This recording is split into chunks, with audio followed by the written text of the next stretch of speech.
राघव जी, जो भारतीय अवधारणा है एक हमारी सनातन परंपरा की, वो ये है कि वसुधैव कुटुंबकम।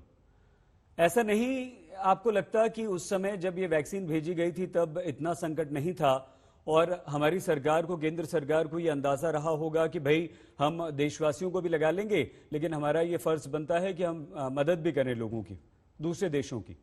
या आपको लगता है कि वो बहुत बड़ी गलती थी और अब अगर गलती हो गई तो आगे क्या किया जाए? क्या सुझाव है आपका, आपकी पार्टी का केंद्र सरकार को? देखिए, चार मोटे मोटे तौर पे केंद्र सरकार से गलती हुई इस पूरी वैक्सीन की नीति को लेकर। पहली चीज, ये वैक्सीन का जो रोल आउट था सईद भाई, जी। ये नवंबर 2020 के महीने में हो सकता था। न जाने क्या ब्यूरोक्रेटिक डिलेज रहे जिसके चलते जनवरी के आखिरी हफ्ते में और फरवरी के पहले हफ्ते में वैक्सीन मार्केट में आई। नंबर एक। नंबर दो, जब भारत की जनता, जिसने प्रचंड बहुमत से 2 बार देश के प्रधानमंत्री को जिताया, 300 से ज्यादा सांसद इनको दी, इनकी पहली जिम्मेदारी, दायित्व देश की जनता के प्रति बनता था। मैं ये नहीं कह रहा कि आप अंतर्राष्ट्रीय स्तर पे, अंतर्राष्ट्रीय मंच पे गरीब देशों की मदद ना करें, लेकिन सबसे पहले अपने देशवासियों को सुरक्षा कवच पहनाएं, उनकी जान की रक्षा करें। अगर आज ये 6.5 करोड़ डोज जो एक्सपोर्ट कर दी 84 देशों को केंद्र सरकार ने, अगर वो दिल्ली और मुंबई की कुल आबादी जोड़ लीजिए, तो दिल्ली और मुंबई के लोगों को 2 बार, यानी कि दोनों डोज इस वैक्सीन की लग जाती और ये सुरक्षा कवच पहन लेते हम लोग। लेकिन आज जो स्थिति भयावह हुई है, उसमें कहीं ना कहीं केंद्र सरकार की एक्सपोर्ट की नीति भी रही अंतरराष्ट्रीय मंच पे वाहवाही लूटने की, उसको हम दोषी करारेंगे। एक विपक्ष होने के नाते ये हमारा धर्म भी बनता है कि हम सरकार को समय समय पर उसकी नींद से जगाएं। तीसरी गलती ये हुई, और ये आधार पूना वाला जो सीरम इंस्टीट्यूट के मालिक हैं, जो कोविशील्ड वैक्सीन बनाते हैं, उनका बयान है। जब उनसे पूछा गया एक पत्रकार बंधु द्वारा कि आप क्यों नहीं अपनी सप्लाई बढ़ा रहे, उत्पादन बढ़ा रहे, तो उन्होंने ये कहा कि मुझे भारत सरकार द्वारा उत्पादन बढ़ाने के लिए ऑर्डर ही नहीं दिए गए हैं। जब मेरे पास खरीद के ऑर्डर नहीं है तो मैं अपनी प्रोडक्शन, अपना उत्पादन क्यों बढ़ाऊंगा? तो भारत सरकार ने ऑर्डर्स भी नहीं दिए इनको प्रोडक्शन के। अब तीन चार मोटी मोटी समस्याएं जो आपने अपने शुरुआती पैकेज में भी उठाई, वो मैं आपको बताना चाहूंगा। हमें मार्च के महीने में, सही भाई, हमारे देश में जी। रोजाना 25 लाख लोगों को वैक्सीन लगती थी। ये आंकड़ा अप्रैल में काफी बढ़ा, 26, 27, 28 लाख रोजाना तक पहुंचा, यहां तक कि 42 लाख प्रतिदिन वैक्सीन लगने की आंकड़ा तक पहुंच गया अप्रैल के महीने में।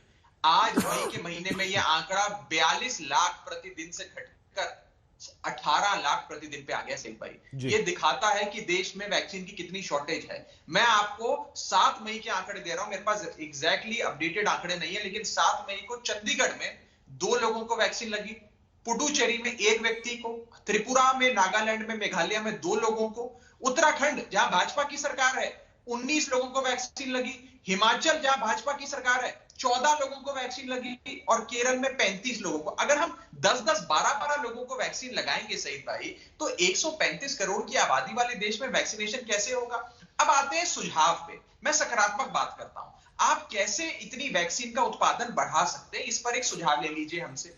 आज केवल 2 कंपनियां हैं हमारे देश में जो ये वैक्सीन बनाती हैं, भारत बायोटेक और सीरम इंस्टीट्यूट। इन्हीं के पास फॉर्मूला है ये वैक्सीन बनाने का। अगर ये फॉर्मूला इनसे भारत सरकार लेकर इस देश की बड़ी से बड़ी फार्मास्यूटिकल कंपनियों को जो ये बनाती हैं उनको दे दे और बताएं कि भैया टेक्नोलॉजी ट्रांसफर हो गया, अब आप भी इन वैक्सीन का उत्पादन करिए, तो रातों रात हमारी उत्पादन बहुत बढ़ सकता है और हम इस समस्या से जूझ सकते हैं। इन दोनों कंपनियों के बीच, जो जिन कंपनियों को टेक्नोलॉजी ट्रांसफर होगा, आप उनसे कोई रॉयल्टी एग्रीमेंट कर सकते हैं जिसमें इनका भी कोई खासी वित्तीय नुकसान ना हो। अगर भारत की सरकार चाहे तो इस फॉर्मूला को सार्वजनिक कर और कंपनियों से साझा कर सकती है, और मुझे लगता है करना भी चाहिए। अगर नहीं करती है तो सवाल खड़े होंगे कि आप इन्हीं दोनों कंपनियों से ही क्यों बनवाना चाहते हैं। आखिरी चीज, आज ये हुआ सईद भाई कि अभी तक केवल भारत सरकार इनसे खरीदती थी वैक्सीन, इन दोनों कंपनियों से, यानी कि खरीदार एक था, बेचने वाले 2 थे।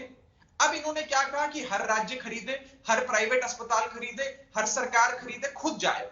अब क्या हुआ, खरीदार बहुत सारे हो गए, बेचने वाले आज भी 2 हैं। ये बायर्स मार्केट से सेलर्स मार्केट बन गई, यानी कि पहले मोनोपोली भारत सरकार की थी। भारत सरकार बताती थी अरे मैं 100 रुपए में खरीदूंगा, बेचना है तो बेच। वो बेचारे क्या करते, बेच देते। अब खरीदार इतने हो गए कि खरीदारों के बीच में कंपटीशन शुरू हो गया। तो अब जो सेलर है, यानी कि जो उत्पादन कर रही है कंपनी, वो बताती है कि अगर खरीद रहा है तो खरीद, नहीं तो दूसरा राज्य भी मेरे से मांग रहा है, उसको मैं 600 रुपए में दे दूंगा वैक्सीन, 700 रुपए में दे दूंगा। ठीक है। तो मार्केट इनकी बन गई, इनकी मोनोपोली बन गई। तो कहने का मतलब यह सही भाई कि एक पूरी वैक्सीन पॉलिसी जो भारत देश की आई है वो एकदम खराब है। उसमें हमसे ये थोड़े सुझाव ले ले। हम ये नहीं कह रहे हैं बहुत ज्ञानी हैं, लेकिन अगर 4 चीजें बता रहे हैं तो यही बता रहे हैं कि नेशनल इम्यूनाइजेशन कार्यक्रम जो आज से कई दशकों पहले हमारे देश में हुआ था, जिसमें भारत सरकार टीका खरीदती थी, भारत सरकार हर व्यक्ति को लगाती थी और पेटेंट भी भारत सरकार ने, यानी कि वो फॉर्मूला बनाने का सबको बांट दिया था। उस दिशा में हमें आगे काम करना चाहिए।